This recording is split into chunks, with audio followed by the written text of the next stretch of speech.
The crystal tray in Aaliyah Carter's hands trembled ever so slightly, as if it too could sense the unease within her. Beneath the cold glow of the chandelier, she stood frozen, staring at a photograph hanging in the Whitmore Estate's private hallway. In this place, no employee was ever permitted to enter.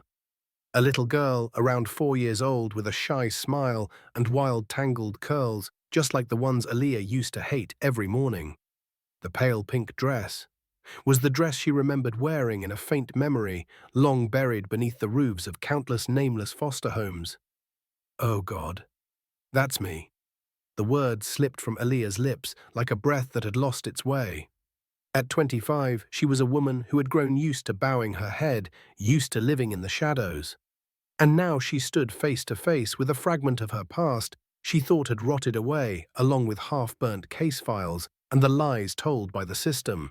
Why was a photo from her childhood framed in gold and displayed in the middle of a house worth tens of millions?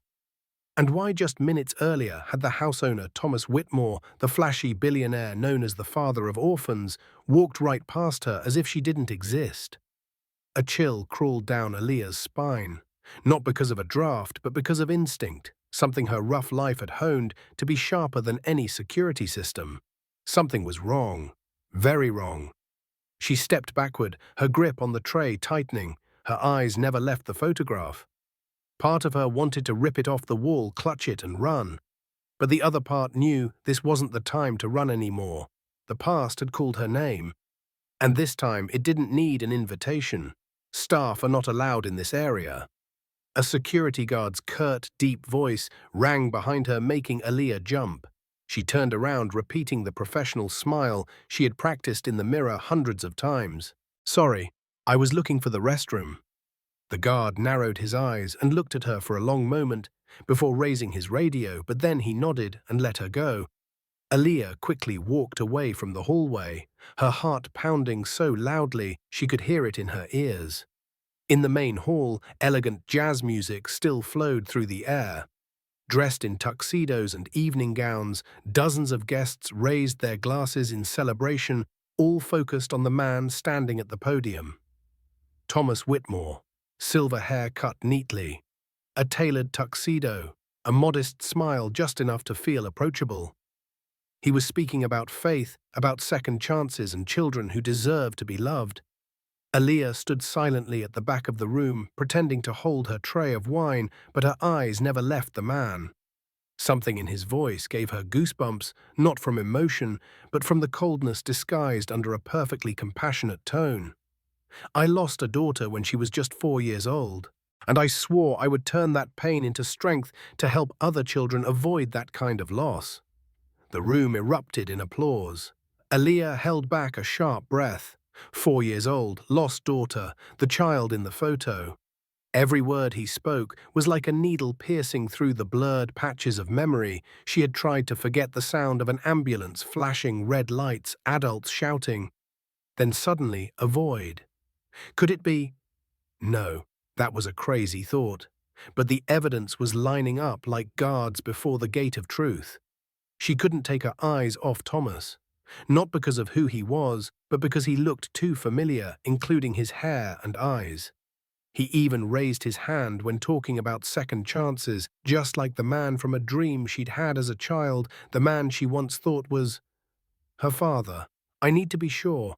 I need answers. And if it's true, then he will have to pay." From the corner of the room, Thomas raised his glass in a toast to the donors, his gaze sweeping across the crowd. This time it passed over Aaliyah just a little more slowly. Not quite recognition, but a faint flicker of suspicion. Aaliyah turned away before he could look more closely, but not out of fear. She knew the curtain had risen, and she was no longer just part of the audience. That night, Aaliyah didn't sleep. She lay on the thin mattress in her tiny attic apartment, staring at the peeling ceiling, her mind trapped between two realities. One, the torn-apart past of an orphan girl, the other, the image of a 4-year-old child hanging on the wall of Thomas Whitmore's mansion like a stolen keepsake. She needed answers. But where to begin when her past was nothing more than burned case files and evasive words from social workers? Then she remembered Tony. Tony Jackson, the legendary bartender of Chicago's elite, had seen secrets that wealthy people assumed no one noticed. She had helped him close the bar after a party once, and he had told her things that never made the headlines. She found him at the bar of an old hotel. Aaliyah sat down and placed a cup of black coffee before him just as he liked it. "Tony, I need to ask you something, but you can't freak out." He looked at her with eyes that were half tired, half cautious. "I once watched a bride run out of a wedding with 800 guests. Sweetheart, I don't freak out." Thomas Whitmore. "What do you know about him?" Tony nearly choked on his coffee. A heavy silence settled. Then he leaned on the counter with his elbows and glanced around like there might be hidden cameras. "You don't want to get involved with that man. I think he's my father." Tony sat up straight, stiff as a statue. It took a long pause before he finally spoke slowly, as if retrieving a memory that was supposed to stay buried. Thomas's first wife, Grace, died in a car accident when their daughter was just 4. The press called it a tragedy. But people in the industry, we knew something wasn't right. What wasn't right, Grace was an activist. She was investigating a private adoption network with suspicious origins. 2 weeks after she filed her first complaint, she died in a traffic collision. The girl, their only daughter, just disappeared. Nobody was ever found. Thomas collected insurance for both. Aaliyah felt the blood in her veins turn to ice, and then a few years later, he founded a charity for orphans right when his public image was crashing due to his wife's mysterious death. Tony nodded, then lowered his voice. "I once heard someone from his legal office say that the death certificate didn't match the hospital records. But that person was transferred shortly after." Aaliyah left the hotel with her head spinning. Every word Tony said felt like a stone paving the path toward a labyrinth of truth from which she could no longer turn back. She pulled out her phone and created a series of anonymous accounts. She wasn't a wine server anymore. She was a hunter of truth. The next morning, at the small cafe where Aaliyah worked part-time, Evelyn Brooks showed up as usual. She was a regular silver-haired woman with a neatly pinned leather jacket and a slow gait, but her eyes were as sharp as razors. People whispered she had once been Chicago's best private investigator before retiring because life got too exhausting. Aaliyah brought out a thick foam cappuccino and sat across from her, something she had never done before. "Evelyn, I need help, and this isn't small." She didn't look surprised. She just sipped, then nodded. "People who need justice always find the right person." "Speak." Aaliyah told her everything. The photo, Thomas's words, Tony's story. Evelyn silently jotted things down in a weathered leather notebook. "You're not just looking for your father. You're tracking down the man who may have killed your mother." She nodded. "Then we don't need feelings. We need evidence." Evelyn brought a stack of documents 3 days later, and just one glance made Aaliyah's stomach turn. Aaliyah's death certificate signed by Thomas Whitmore, stating the child died in the accident alongside her mother, though no body was ever confirmed. Insurance claim documents Thomas collected over $500,000 after the death of his wife and daughter. Grace's death report listed as dying at the scene, but the hospital files Evelyn uncovered told a different story. Patient Grace Whitmore admitted conscious at 8:43 p.m., cardiac arrest at 10 to 19 p.m. Before dying, she whispered to the nurse, "Save the girl from him." Aaliyah closed the file, trembling. "He killed her, killed my mother, and he killed me on paper." It didn't stop there. Evelyn found old newspaper archives. Grace had been a social activist focused on exposing corruption in adoption centers. 2 weeks before her death, she mailed a complaint naming multiple private facilities suspected of child trafficking, one linked to a company associated with Thomas. The investigator Grace had hired to trace the network vanished 3 days after her death. She knew too much. And he's not just someone dodging accountability. He's a killer in a tuxedo.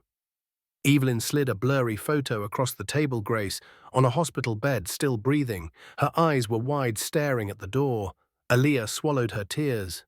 My mother died, trying to protect me. And I was erased like an unwanted object. A child declared dead, a hero, born from the ashes. Evelyn spoke, her eyes unblinking. Thomas Whitmore built his entire career on the deaths of his wife and daughter.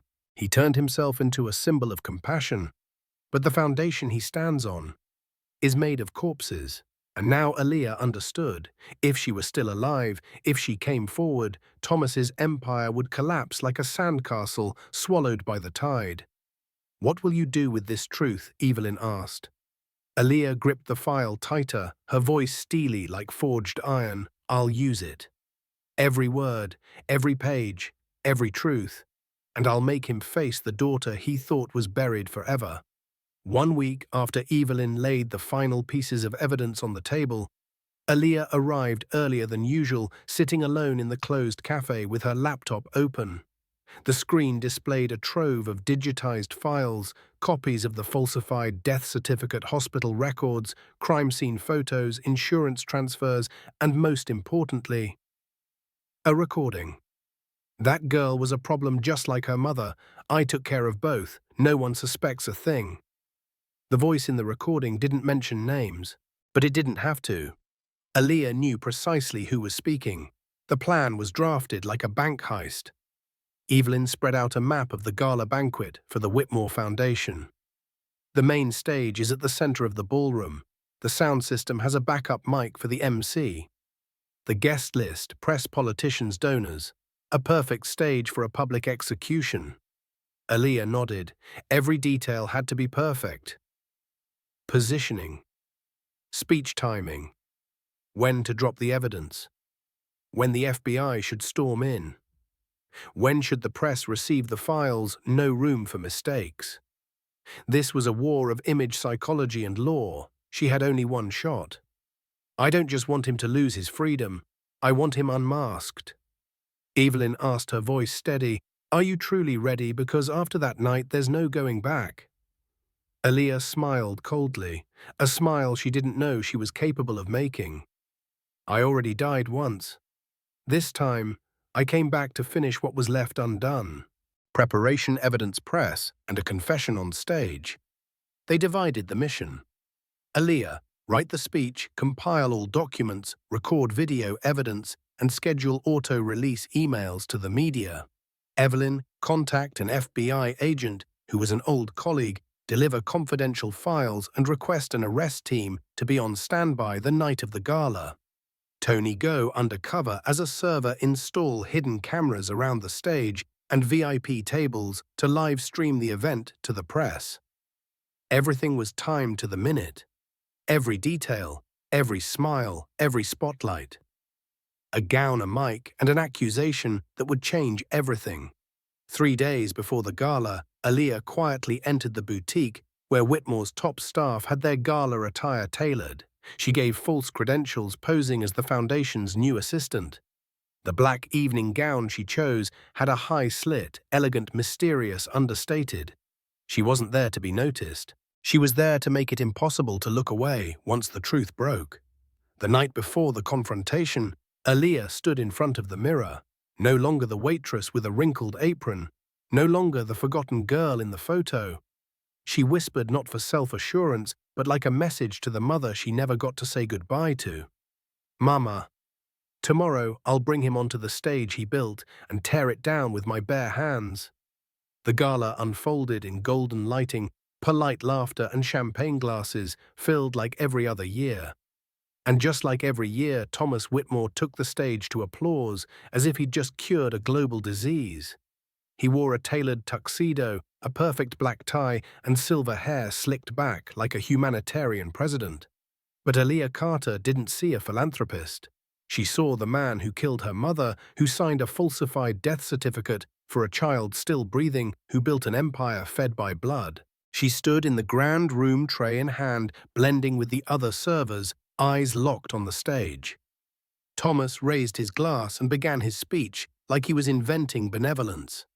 He spoke of second chances, of losses too deep to name, of a little girl lost on a fateful night, and of the reason he dedicated his life to orphans.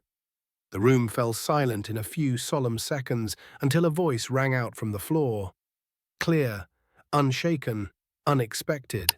"Excuse me, Mr. Whitmore, may I ask you a question?" All eyes turned. Aaliyah had set the tray down. She stood tall, not avoiding, not apologizing. Eyes sharp as blades, voice steady. Thomas blinked, startled. He didn't recognize her yet. Just saw a waitress interrupting him. "You should get back to work," he said, his smile tightening. "I will," Aaliyah replied, "right after you tell everyone more about the daughter you lost." Thomas froze. The air shifted. Aaliyah stepped onto the stage to a murmur of whispers, her heels clicking like truth, knocking on the door. "Because I have some interesting details about that little girl, and I think everyone here deserves to hear them." Thomas opened his mouth to stop her. Too late. Aaliyah snatched the mic from the backup MC and turned to face the room full of cameras, journalists and donors who were starting to realize this night was going off script. First, Aaliyah said, her voice echoing, "That little girl didn't die in the accident." Thomas went pale. Second, her mother, Grace Whitmore, didn't die on impact, like the records say. She was admitted fully conscious, and before her heart stopped, she told the nurse to save her daughter from the man she once called husband. She paused, looked at Thomas. Third, I know this for a fact, because that little girl is me. A silent explosion. A room was stunned, and a father frozen before the daughter he thought was buried forever. "You're insane," Thomas spat. "You have no proof." Aaliyah raised her hand, cutting him off. "I have everything. This is the fake death certificate you forged to declare me dead. This is my mother's forensic report stating she was poisoned 2 hours after arriving at the hospital. You hung this photo in your office with the handwriting on the back, 'To Daddy Aaliyah.' And this." The big screen behind her lit up. The audience saw her childhood photo and her clumsy handwriting. Thomas stepped back. "No," he whispered. Aaliyah didn't stop. "And finally," she said, eyes steady, "this is a recording of you telling your lawyer you took care of us to protect your reputation. I've sent a copy to the FBI, and the financial records prove you have embezzled charity money to fund your lavish lifestyle." Camera flashes erupted. Some guests stood up. $1 million donors pulled out their phones, recording a moment they'd never believe without seeing. Thomas, panicking, stepped toward Aaliyah, and that's when the doors burst open. Federal agents stormed in with a warrant. Silver cuffs clicked onto the wrists of those who once signed contracts or lifted orphans onto the stage for donation photos. Aaliyah looked him in the eye. "You built a legacy on fake grief. I came back from real death to drag you into the hell you sent my mother to." As Thomas Whitmore was led off stage, Aaliyah stood alone. No smile, no tears, just watching the cameras roll, not as a vengeful daughter, but as the last witness to a truth nearly buried with 2 bodies. 6 months after the gala night, the sign in front of the old office of the Whitmore Foundation was taken down in silence.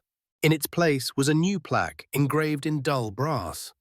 The Grace Whitmore Foundation, Executive Director Aaliyah Carter.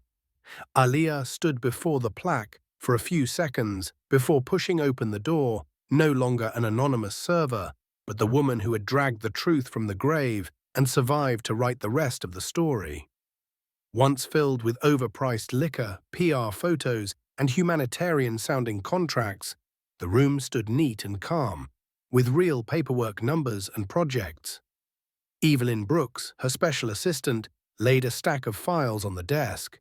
5 orphanages rebuilt, 200 students enrolled in nationally accredited education programs, 89 families reunited, 156 teenagers awarded college scholarships.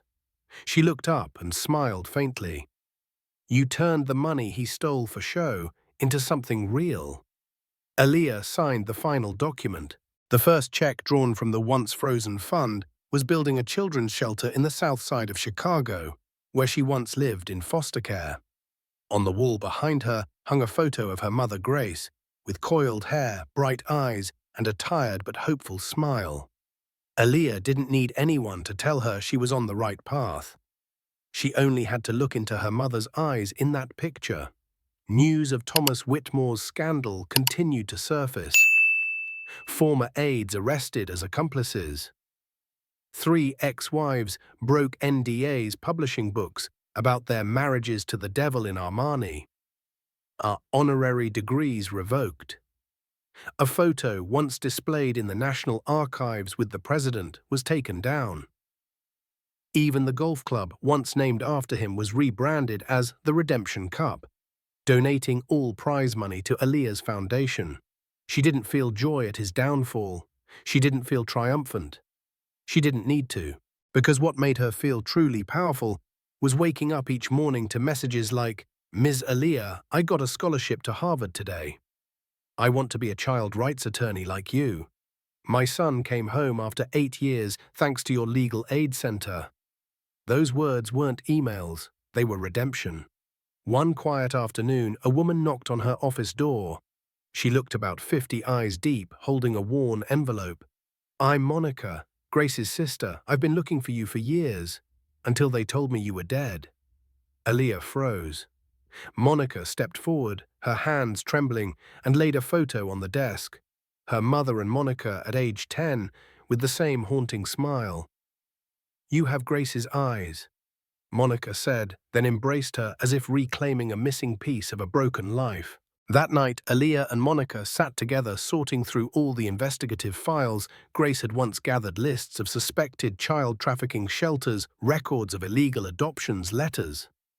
Grace never got to send. The work Grace left unfinished now had someone to carry it forward, and that person was her daughter.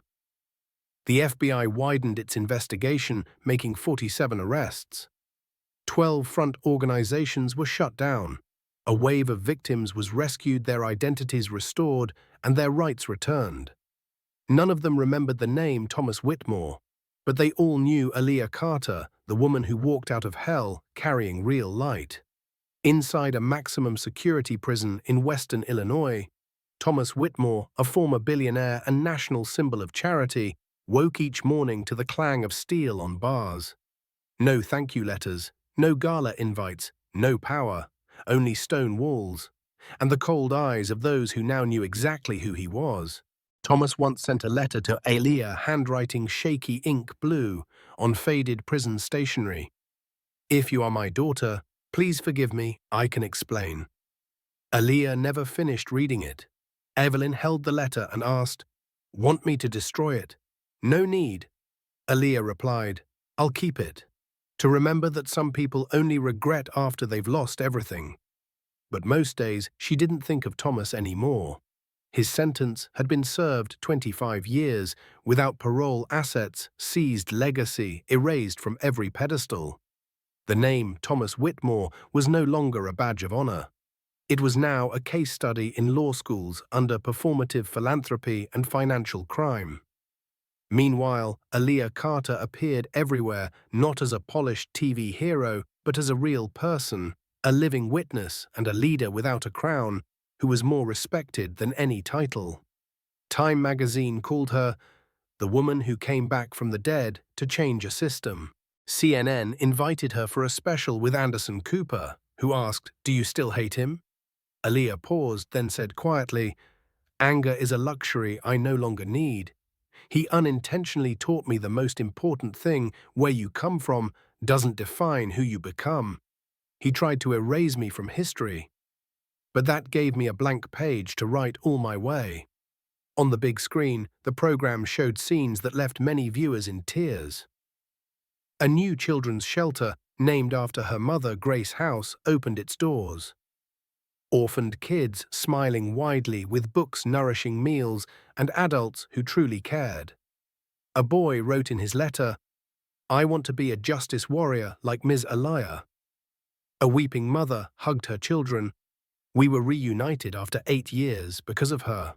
On a softly lit day, Aaliyah and Aunt Monica stood before a new gravestone carved from rose-colored granite. Gone was the old makeshift plaque with the rushed name. Now it read, Grace Whitmore, mother, activist, hero, she fought for those without a voice. Her daughter completed her mission. Aaliyah laid a bouquet of white roses at the grave, her hand resting on the cool stone.